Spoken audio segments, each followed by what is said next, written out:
Today I'm going to do a little video on picking out brass so you can cut it down and make 300 blackout out of it. Everyone knows you can take 223, 556 brass and get you a Harbor Freight chop saw and get you a jig, cut it down, get a set of 300 blackout dies and reshape it and make your own brass. There's a couple little tricks to it, little tips to it. I like to put my little spin on it. That's what we're going to go over today. So stay tuned, guys. This ought to be interesting and educational video.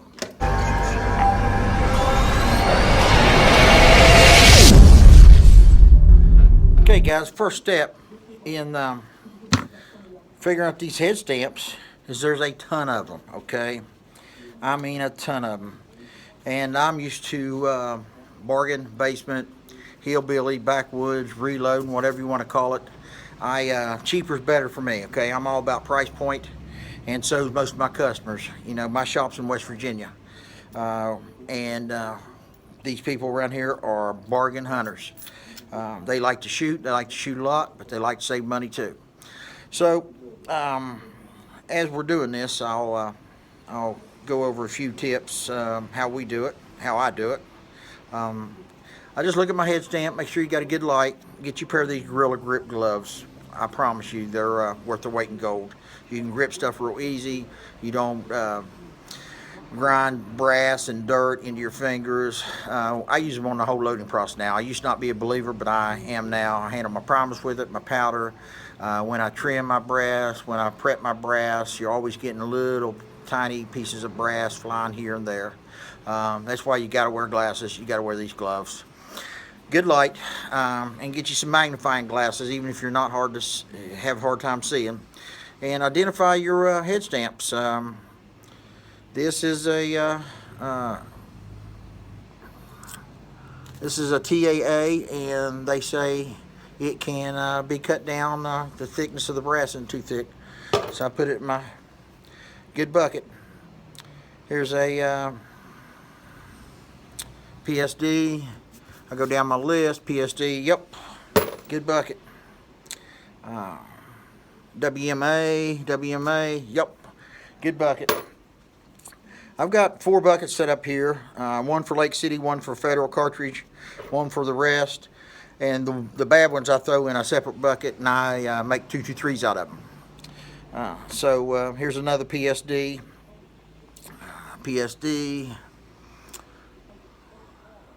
Yep. Trust me, get this list, put this master list here, because after a while they all run into each other, and it gets confusing. So do yourself a favor. I printed off 3 or 4 of these because I usually spill something on it, tear it up, forget it, step on it, shit. Hell, around here you never know what's going to happen to what. I try to keep my loading bench as clutter-free as possible, but when you load 1,500 to 2,000 rounds a week, 10 different chambers, it gets hectic. So last thing you want to do is get the wrong primer with the wrong powder, with the wrong projectile, and the wrong brass.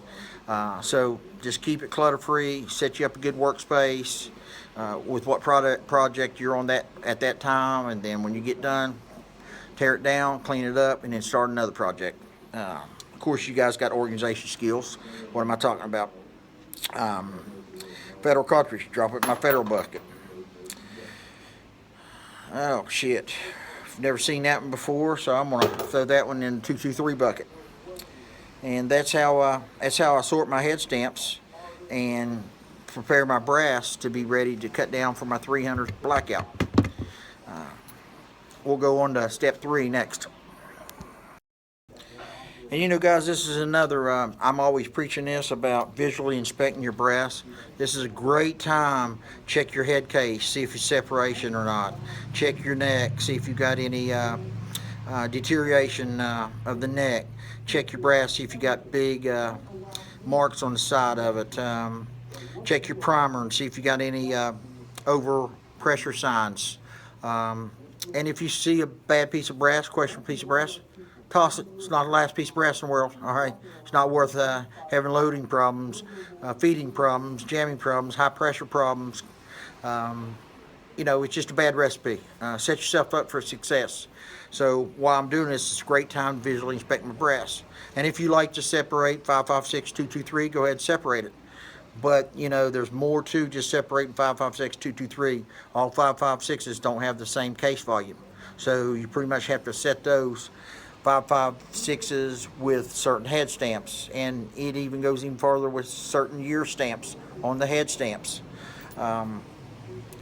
If you want to be obsessive and OCD, I usually just sort 556 223s. I sort 223s, 3 or 4 different head stamps, and then I load a little tiny bit under the maximum load. We'll go over loads later, but that's how I combat not having all the same case volume and all the same brass. That's my little tip on when you sort your head stamps. Just visually inspect. Of course, I always preach this. From the time I pick it up at the range, I look. The time I pick it up to D-prime, decap, resize, I'm looking. The time I pick it up to trim or use my other trimmer, it goes on and on. When I pick it up to run it through my press, powder it, prime it, seat it, crimp it, the whole time I'm visually inspecting. And once you visually inspect these things, I probably visually inspect each piece of brass 15 times before the loading process is done, is over with, and I can call it a fine piece of brass, a fine cartridge to shoot. Then I don't have any issues. It's when people don't look at this stuff, they don't pay attention, they get in a hurry, slam it all together. My dad always told me as the mother of all screw-ups is getting in a hurry. Take your time, cross your I's, dot your T's, and just pay attention. All right, guys. Guys, I usually don't get this extreme, but a lot of people say I don't include everything on my videos. When I'm reloading, I include all my little twists I put on shit. So here's a little twist I put. I take a little tin, put a little big green cleaner, take a towel, wipe the head stamp off, take a magnifying glass, and this is a Federal cartridge. It's got a 15 head stamp on it, FC 15. I throw it in a little separate bullet box, and I mark it FC 15, top and bottom of the lid.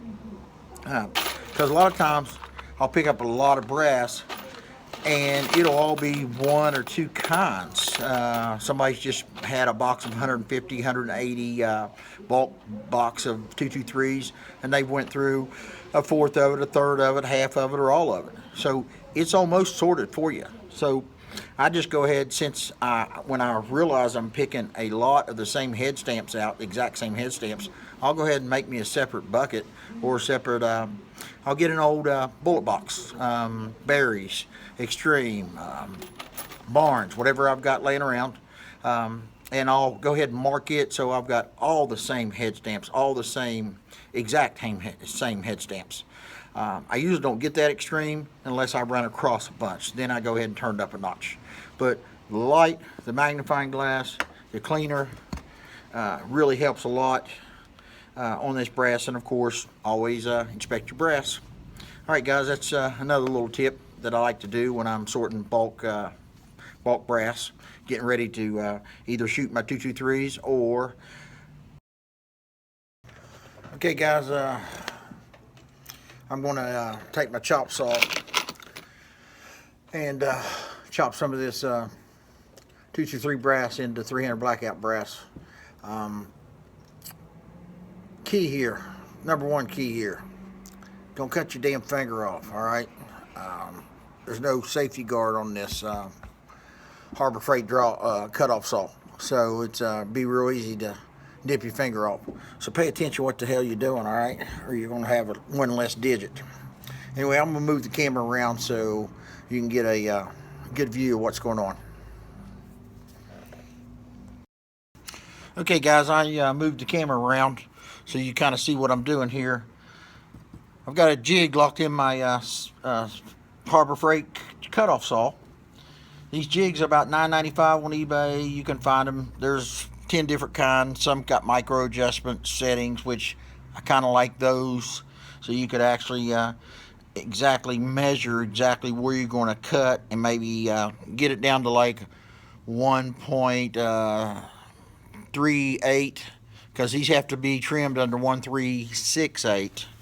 So the closer you get to that trim level, less work you got to do. I think these are cutting off at like 1.39, 1.4. Anyway, stick it in your jig. Keep pressure on it so it don't move around. Don't cut your damn finger off, because there's no safety guard on this, okay? Flip your saw on.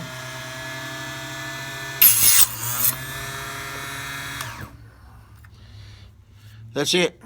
That's the finished product from the cutoff saw. Now we're going to move to the I got a small base RCBS small base die set to shape these, so we'll move on to that step.